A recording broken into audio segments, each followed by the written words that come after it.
Bismillahirrahmanirrahim. Assalamualaikum warahmatullahi wabarakatuh. Baiklah, alhamdulillah sekarang kita pelajari prakarya ya. Baik, untuk materi sebelumnya yaitu kerajinan dan prinsip kerajinan fungsi hias.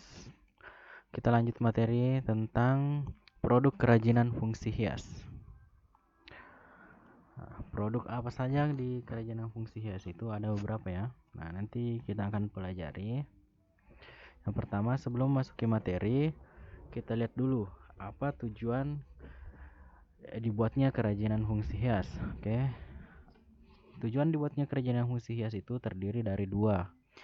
Yang pertama itu untuk memenuhi kebutuhan. Ya, artinya di sini kerajinan fungsi hias itu ternyata dibuat untuk kebutuhan sehari-hari. Nah, seperti ini sebagai hiasan dinding. Nah, ini untuk memperindah dinding ruangan seperti kaca patri, lukisan kaca, tapestri, kerajinan logam. Nah, itu dibuat untuk hiasan dinding. Nah, biasa juga dekorasi-dekorasi itu termasuk hiasan dinding. Kemudian hiasan gantung.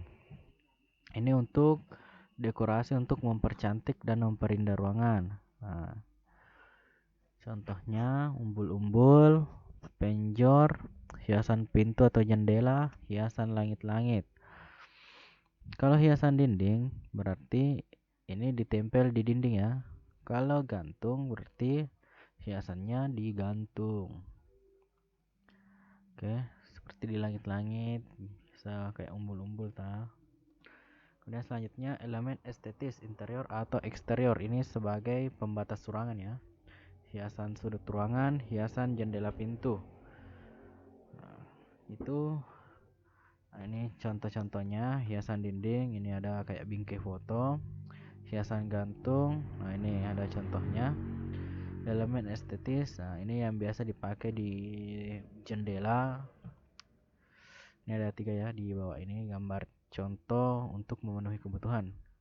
Kemudian fungsi kerajinan selanjutnya, yang kedua yaitu kerajinan fungsi hias modifikasi. Nah, ini untuk dimodifikasi ya. Nah, kerajinan fungsi hias ini dapat dibuat dengan cara memodifikasi teknik atau bahan.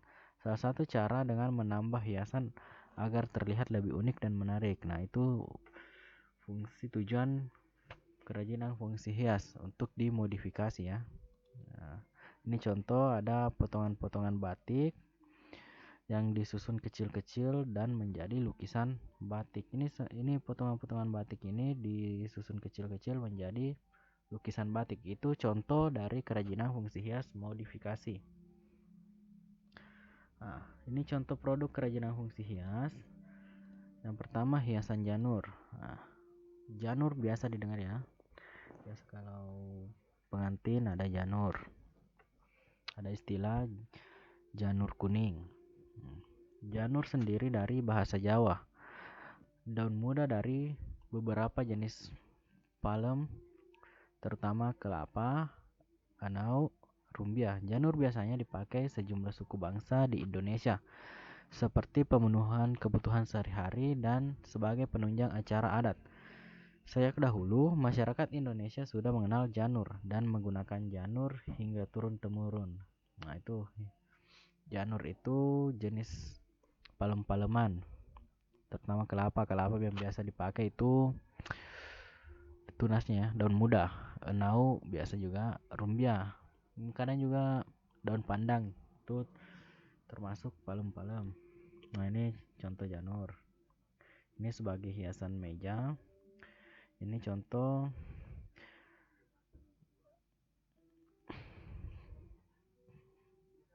janur juga ini juga janur ya. Untuk pesta pernikahan biasa dipakai di pesta pernikahan. Nah, kemudian adapun alat untuk produksi jamur. Nah, ini alat pemotong yang biasa digunakan ada cutter atau gunting. Kedua, benang kasur ini digunakan untuk menjahit ya. Biasa di nilon atau ya nilon. Stapler atau cutter ini semacam kalau cutter ya, cutter yang biasa dipakai untuk buku, stapler, bambu atau lidi. Ini kalau stapler atau cutter itu untuk menyambung ya. Kalau ini untuk tengah. Kemudian bahannya janur, ini bisa daun kelapa, nah, danau dan lain-lain. Pewarna ini untuk mewarnai, bambu batangan, nah itu tadi untuk tengahnya. Kemudian adapun proses pembuatannya, silahkan diperhatikan ini janur. Nah, ambil sebatang janur dan dibelah. Lilitkan daun sebelah kanan, tarik janur hingga kencang, lilitlah daun sebelah kiri. Nah, ini diperhatikan ya gambarnya. Ini prosesnya. Mudah-mudahan kalau nanti sekolah bisa diperhatikan untuk membuat janur. Kemudian selanjutnya ini gambar-gambar aneka hiasan dari janur.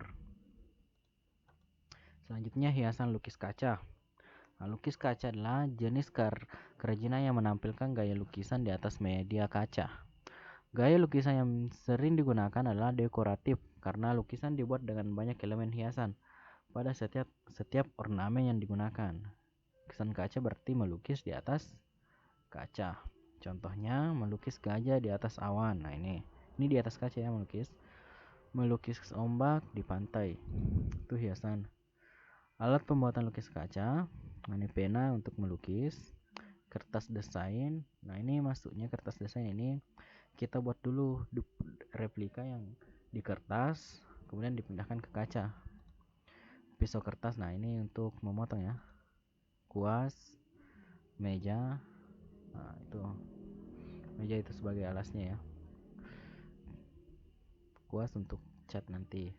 Bahan pembuatan, nah ini ada kaca transparan, lap, pengecer cat, tenar ini, kemudian cat kayu. Adapun proses pembuatannya ini membuat gambar sebagai pola. Nah, dibuat dulu di kertas ya, kertas desain, kemudian ditebalkan menggunakan spidol. Kemudian gambar ditaruh di bawah kaca dan ditebalkan dengan pena. Nah, itu menggunakan pena ini di bawah kaca dan ditebalkan, kemudian memberi warna pada gambar dengan cat. Dia menutup seluruh permukaan kaca dengan cat. Nah, ini lukisan kaca selesai. Nah, maksudnya ini gambarnya disimpan dulu dah di bawah kaca, kemudian dilukis di atasnya. Bentuknya ditebalkan menggunakan pena. Nah, kemudian diwarnai dan seterusnya. Bisa diperhatikan ya. Oke, bagaimana? Mungkin bisa dipahami ya. Ada beberapa materi di sini. Yang pertama itu tadi tujuannya, yang kedua produknya ada dua ya.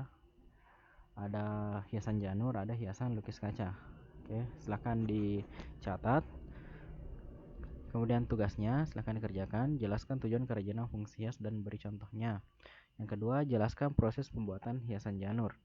Di sini jelaskan alatnya ya, bahan dan cara kerjanya seperti yang tadi. Kemudian terakhir jelaskan proses pembuatan hiasan lukis kaca, alat, bahan dan cara kerja. Silahkan dikerjakan di buku ya, catatan atau latihan. Baik, mungkin cukup sekian yang saya sampaikan. Mudah-mudahan bermanfaat. Wassalamualaikum warahmatullahi wabarakatuh.